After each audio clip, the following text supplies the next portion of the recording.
Welcome back to another deep dive. Today, we're getting into something that really affects everyone, especially in workplaces: fire safety. That's right. We've got a detailed PDF on industrial safety. That's kind of our guide for this. hmm And our mission really is to pull out the key bits of knowledge, give you a shortcut to, being up to speed, and maybe uncover some surprising things about fire itself. We'll kick off with the basics like the fire triangle and fire tetrahedron. These are sort of the building blocks for understanding how fire works and, importantly, how we can control it. And, this isn't just academic stuff. Understanding these concepts, it can literally save lives, protect assets, too. Whether you're, say, prepping for a meeting or just curious about the field, what we're talking about has huge practical importance, really huge. Okay, so let's unpack that a bit. Why is industrial fire safety so critical? What are the actual stakes we're talking about here? Oh, the stakes are incredibly high. I mean, catastrophically high. When a fire hits an industrial site, the consequences can be immediate and really severe. Like what specifically? Well, first and foremost, loss of life. Serious injuries, too, from burns, smoke inhalation. It's awful. Then there's the destruction of incredibly valuable assets, machinery, the building itself. Which means downtime, right? Huge financial hits. Exactly. Production stops, massive financial losses pile up, and it often goes beyond that. You can get serious environmental pollution, toxic smoke, chemical runoff into water sources, plus the legal fallout can be immense. Fines, lawsuits, and just terrible damage to the company's reputation. It's like a disastrous chain reaction. That really does paint a stark picture. And Yeah. industrial sites, they just seem inherently riskier, don't they? More than, say, an office. Oh, absolutely. You've often got large quantities of flammable materials lying around, solvents, gases, even fine dusts that can ignite. Think wood dust, flour dust. Right. Then you've got processes that generate a lot of heat welding, cutting, heating operations. These are obvious ignition sources. Plus, complex machinery, intricate electrical setups, and then there's the human element. Human error. Yeah, lack of training, maybe fatigue, or sometimes just simple oversight. It all adds up to a much more volatile, potentially dangerous environment. Okay, that definitely sets the stage. So, to tackle these risks, we really need to understand fire itself, like its fundamental nature. Let's get into the science, starting with that classic concept, the fire triangle. What's that all about? Right, the fire triangle. It's sort of the foundational model. It tells us fire needs three basic things to exist: fuel, heat, and oxygen. Fuel, heat, oxygen. Got it. Fuel is anything that can burn solids like wood or paper, liquids like gasoline, gases like propane. Heat is the energy required to get that fuel up to its ignition temperature. And oxygen, usually just from the air around us, typically needs about 16% minimum is needed for the combustion process itself. And the point is, The point is, if you take away any one of those three elements, the fire goes out. It's that simple, in concept. Remove the fuel, you starve the fire. Remove the heat, you cool it like using water. Remove the oxygen, you smother it, think using a CO2 extinguisher. okay, makes sense. But you mentioned another concept, the tetrahedron. Yes, so the triangle is great for the basics, but fire isn't just static ingredients sitting there. It's actually a dynamic process. That's where the fire tetrahedron comes in. It adds a fourth element, the chemical chain reaction. Chemical chain reaction. Okay, what does that mean? It highlights how, once ignited, a fire actually sustains itself. It does this through continuous chemical reactions, releasing heat exothermic reactions, and these reactions produce things called free radicals. Free radicals. Yeah, think of them as tiny, very unstable, highly reactive particles. They act almost like self-replicating sparks. They rapidly trigger more reactions, which release more heat and more free radicals, effectively fueling the fire's growth. It's this self-perpetuating cycle. Ah, so it feeds itself. It's not just burning the initial fuel, it's actively making more fire in a way. Precisely. That's why fire can escalate so incredibly fast. It's that chain reaction kicking into high gear. Okay, so with these elements in this process, how does a fire typically develop? Are there stages? Yes, definitely. We usually talk about four phases. First is ignition, or the incipient stage. This is where it starts. Heat source meets fuel, oxygen is plentiful. Often this is the only stage where a simple portable extinguisher might actually work. Right, catch it early. Then comes growth. The fire starts spreading to nearby fuel, the heat ramps up, smoke and toxic gases build up. And this is where you risk flashover. Flashover sounds bad. It is. It's that terrifying point where everything combustible in a room ignites almost simultaneously because the heat radiating from the ceiling gets so intense, the whole space just erupts in flames. Wow, okay, what's next? After growth, you hit the fully developed phase. This is the hottest, most dangerous point. Maximum heat release rate, high risk of structural collapse, just incredibly dangerous. And finally. Finally, decay. This happens when either the fuel runs out or the oxygen level drops too low. The temperature starts to decrease. But, and this is important, there's still a risk of reignition if it's not properly and completely extinguished. Smoldering embers can easily flare up again. Got it. And how does the heat actually travel to make the fire spread? You mentioned spread earlier. Yeah, right. Heat transfer is key to fire spread. There are three main ways. Conduction is heat moving through solid materials. Think of a metal beam getting hot and igniting something far away on the other side of a wall.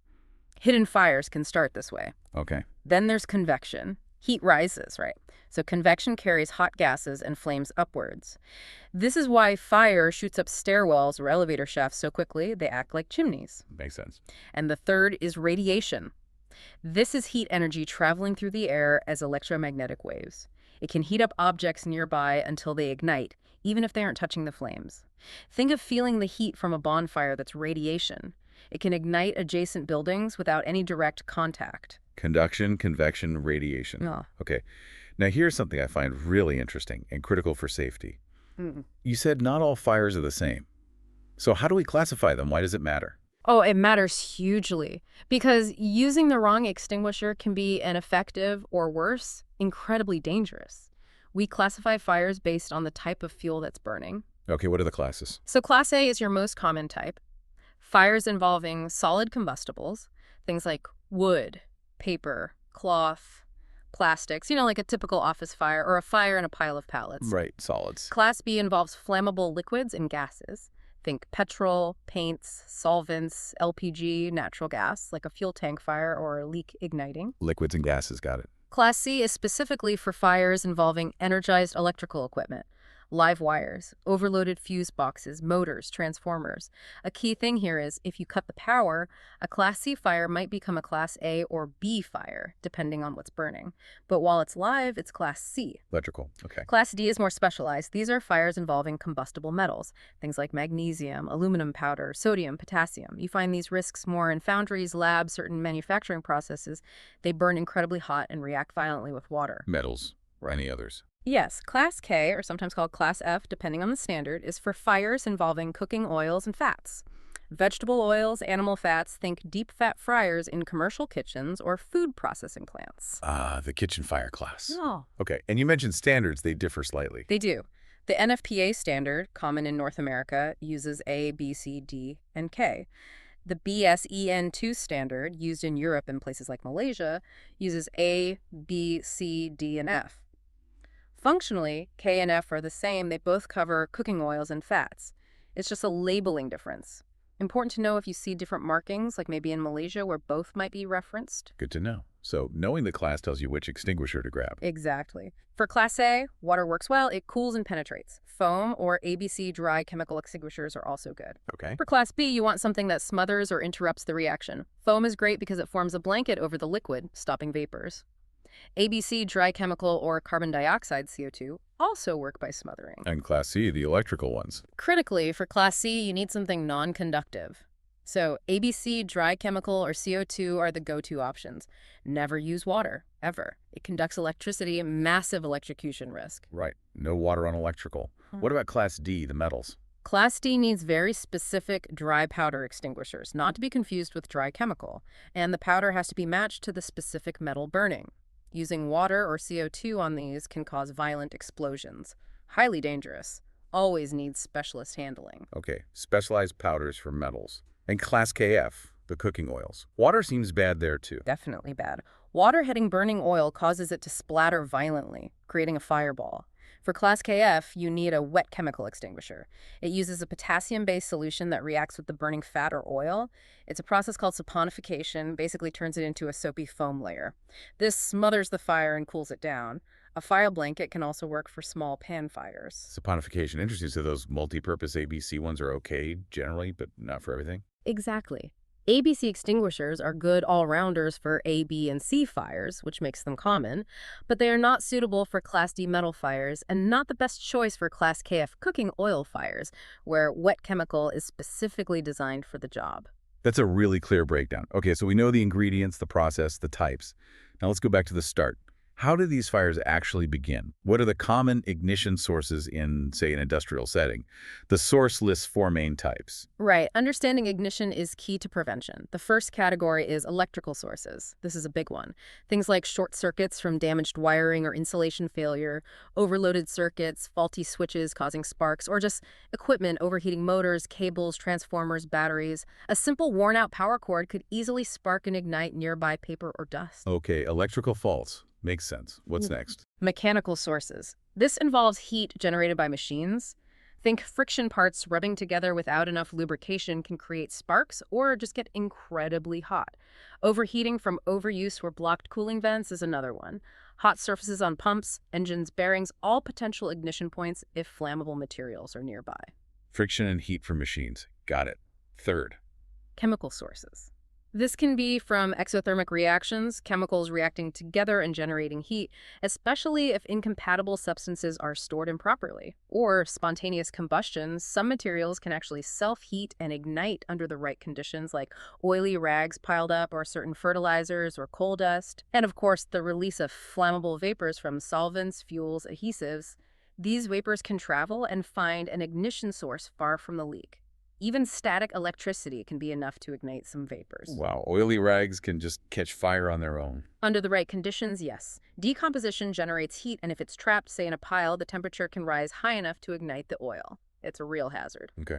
And the fourth category? The fourth one is, unfortunately, human error and arson. Negligence plays a big part, things like leaving welding equipment unattended, careless smoking in restricted areas, really poor housekeeping, creating fuel sources or blocking exits. Also, doing hazardous work like cutting or welding, hot work, without following proper safety procedures and permits.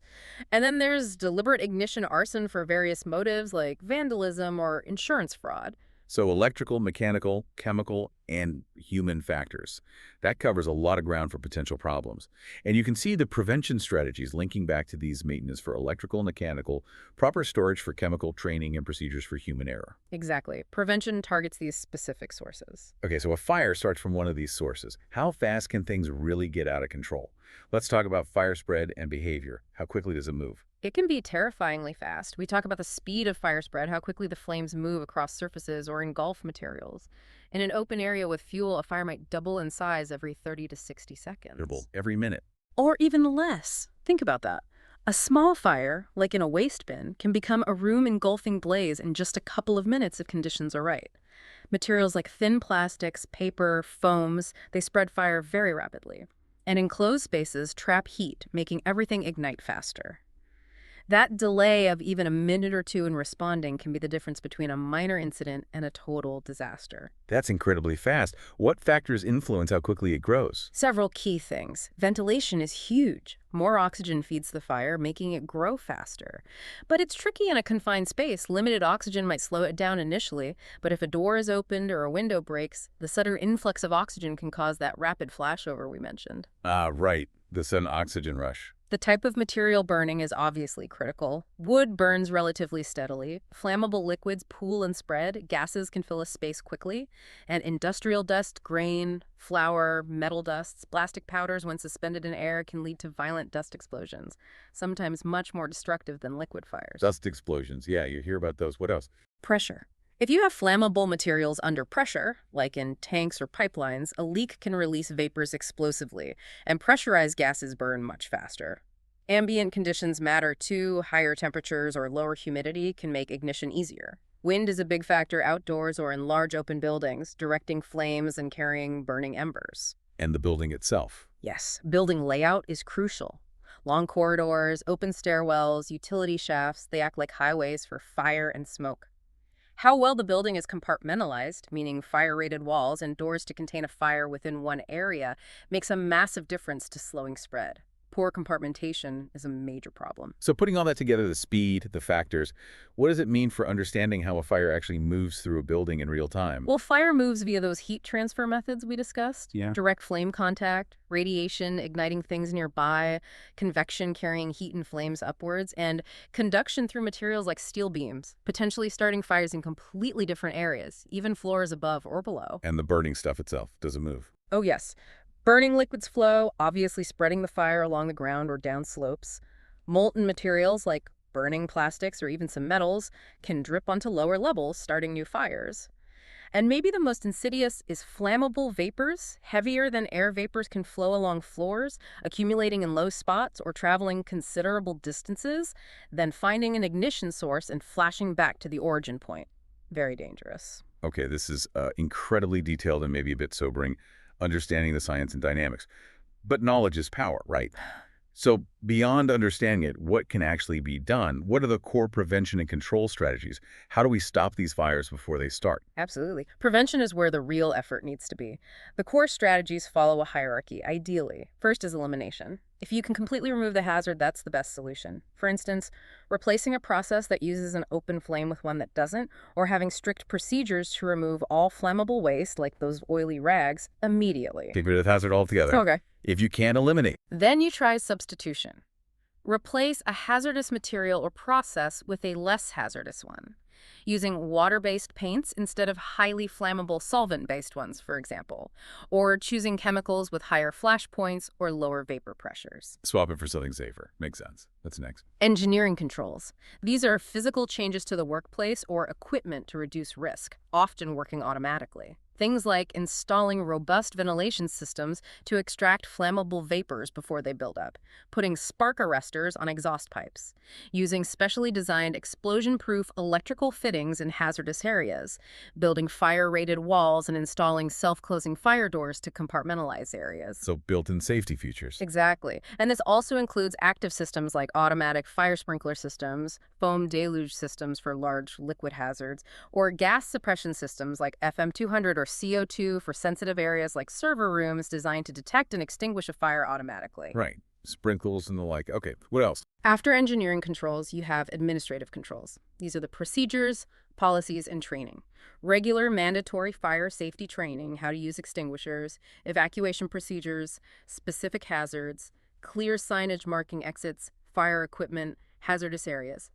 Developing and enforcing standard operating procedures, SOPs, for handling chemicals, managing waste, responding to alarms, and a really important one for high-risk jobs, permit-to-work systems. Permit to work. What's that involve? It's a formal documented system for controlling hazardous work like welding, cutting, grinding, anything that could create sparks or heat, often called hot work.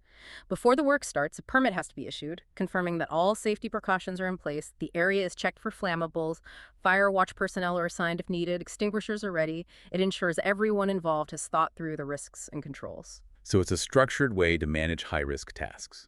Very important. Okay, so prevention is layers. Eliminate, substitute, engineer, administer. But even with all that, things can still go wrong. So emergency preparedness must be vital too. Absolutely crucial. Prevention reduces the likelihood, but preparedness deals with the what if. And good preparedness starts with knowing your specific hazards. How do you identify those? There are tools for that. For complex industrial processes, especially chemical plants, a technique called HAZOP, Hazard and Operability Study, is often used.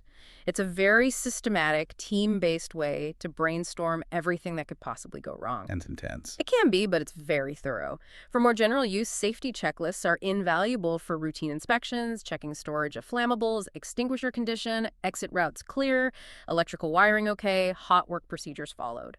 Simple, but effective. And there are also quantitative risk assessment tools, like the Dow Fire and Explosion Index. This gives a numerical score to the level of risk in a facility based on the chemicals, processes, and safety measures. It helps prioritize where to focus safety investments. Okay, so you identify the hazards, and you need a plan, right? What goes into a good fire safety plan? An effective plan needs several key components. It should definitely include the findings from your risk assessments, clear details on the fire prevention measures being used, information on the fire detection and alarm systems, how they work, who they alert, detailed evacuation procedures, and clearly marked routes. Who does what in an emergency? Yes, Defined roles and responsibilities are critical. Who are the fire wardens? Who calls emergency services? Who manages the shutdown? A clear communication plan, how warnings are given, how updates are provided, an inventory of all firefighting equipment and proof it's regularly maintained, how you'll coordinate with external responders like the fire department, and procedures for what happens after an incident investigation, cleanup, review. That's comprehensive. And a big part of that is actually getting people out safely. Evacuation drills, how important are they? Hugely important, not just important, essential. Evacuation routes need to be clearly marked, well lit, and always kept clear. No storing boxes and escape corridors. You need predetermined assembly points outside, away from the building, where everyone gathers for a head count. Emergency exits must be easily opened, never locked or blocked, and clearly visible. You need trained fire wardens on each floor or area to guide people in check rooms. And the drills themselves. Yes. They need to be regular at least twice a year is a common requirement. And taken seriously. They test the plan, identify problems like maybe a bottleneck in a stairwell, and crucially, they build muscle memory. So when a real alarm sounds, people react correctly, almost automatically, instead of panicking or hesitating. It's not just about ticking a box for compliance, it's about practicing survival. Building muscle memory, I like that. What about injuries? What's needed for medical response? Good point. The plan needs to cover medical response, too. Having adequate first aid stations and, importantly, personnel trained in first aid readily available. Clear protocols for how to safely evacuate injured people without making things worse. Arrangements for transportation to hospitals, including how to liaise with ambulance services. Sometimes post-exposure medical checks might be needed if people were exposed to smoke or chemicals. And don't forget the psychological side. Incident debriefing and counseling support can be vital after a serious event. Right. The human impact goes beyond physical injury. Okay, so we've covered a lot on best practices, but this isn't just optional, is it? There are legal requirements, too. What does the law say, for instance, in a place like Malaysia, based on our source? Correct. Fire safety is very much a legal obligation. In Malaysia, the key piece of legislation is the Fire Services Act 1988. This gives BOMBA, the Fire and Rescue Department, the authority to inspect buildings, issue fire certificates, which are mandatory for certain premises, and enforce compliance. So BOMBA has teeth. They do. The Act requires building owners, especially for higher-risk buildings, to submit detailed fire safety plans. It mandates things like installing automatic fire alarms, extinguishers, wet or dry risers, fire hydrants, sprinkler systems were required, and failure to comply can lead to hefty fines, even imprisonment. Okay. What about workplace safety laws? The Occupational Safety and Health Act, or OSHA Malaysia updated theirs, Act A 1648, also plays a huge role. It puts clear duties on employers.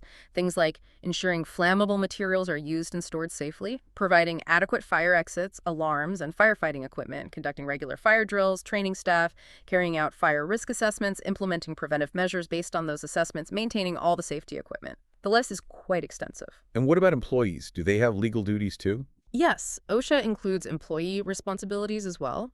Workers have a duty to follow the safety procedures, use any provided personal protective equipment, PPE, participate seriously in drills and training, report any hazards or unsafe conditions they see immediately, and not misuse any safety equipment. It's a shared responsibility under the law. Shared responsibility. Right. Good point. Any other key laws? The Uniform Building Bylaws 1984, UBBL, are also critical. These set out the minimum standards for the physical construction of buildings regarding fire safety.